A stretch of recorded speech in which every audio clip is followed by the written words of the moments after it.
Language shapes the way we think and determines what we can think about. Benjamin Lee Worth. It's a pleasure for me to make this video where we will compare the acquisition of a native language versus the acquisition of a second language. Language is our most powerful tool.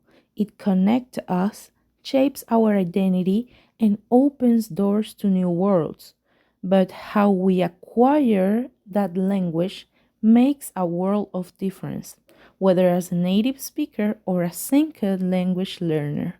So let's explore how we go from the first steps to the fluency and what happens when we take on the new challenge of learning a second language.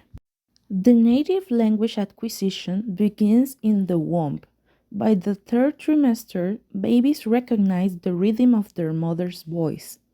After birth, babies pass through the pre-linguistic stage, crying, cooing, babbling.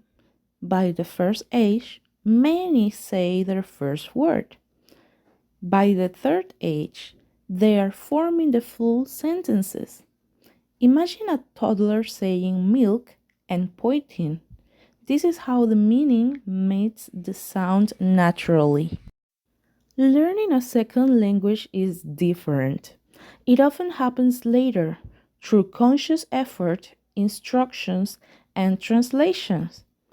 An adult uses logic and comparison. Perro means dog.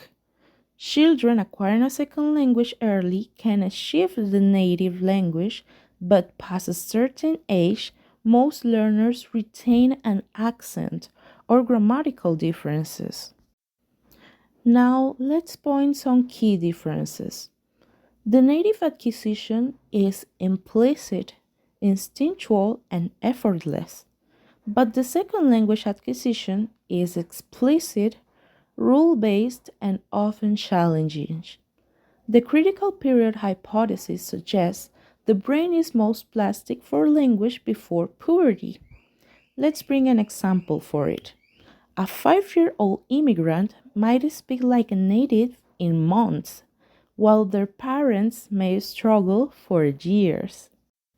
One powerful method of second language learning is the immersion, by replicating the conditions of the native acquisition. Imagine moving to Paris and being forced to speak only French. At first, it's a chaos, like being a baby again. But over time, your brain adapts, and you stop translating and start thinking in the new language. Adults often face anxiety, fear of mistakes, and facilitation of errors, but they also have metacognitive skills like study techniques, apps, and strategies like chunking or shadowing. Let's bring an example tip for it. Try the language mirroring, where you have to repeat what a native speaker says in real time to match the rhythm and tone. No matter how we learn, language is a bridge.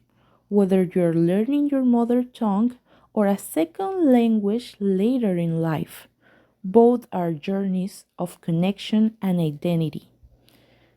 Like a Chinese proverb says, to learn a language is to have one more open window from which to look at the world. So, if you already mastered one language, why not two? Be brave, make mistakes, look at your accent, and remember, every word you learn is a step closer to understanding a new world.